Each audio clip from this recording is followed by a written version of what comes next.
ടെക്സസിലെ മിന്നൽ പ്രളയത്തിൽ 2 മിനിറ്റിനുള്ളിൽ അപ്രതീക്ഷിതമായത് ലാനോ നദിക്ക് കുറുകെയുള്ള പാലമാണ്. സെൻട്രൽ ടെക്സസിലെ ലാനോ നദിക്ക് കുറുകെയുള്ള പാലം നിമിഷങ്ങൾക്കുള്ളിൽ അപ്രതീക്ഷിതമാകുന്ന ഒരു ടൈം ലാപ്സ് വീഡിയോ ദൃശ്യങ്ങളാണ് ഇന്ന് സമൂഹ മാധ്യമങ്ങളിൽ വൈറലാവുന്നത്. ഒരു പ്രദേശത്തെ ഒന്നടങ്കം വിഴുങ്ങിയ പ്രളയത്തിന്റെ ഭീകരത വെളിപ്പെടുത്തുകയാണ് ഈ വീഡിയോ.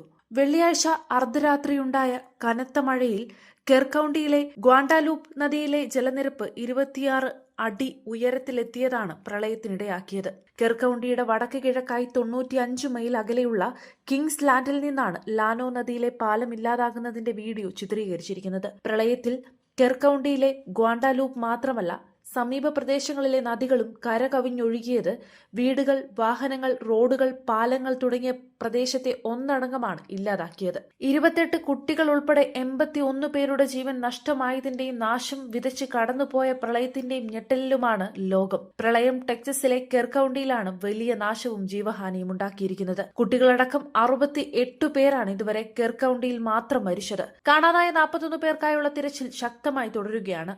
മരണസംഖ്യ ഇനിയും ഉയർന്നേക്കുമെന്നാണ് റിപ്പോർട്ടുകൾ പുറത്തുവരുന്നത്.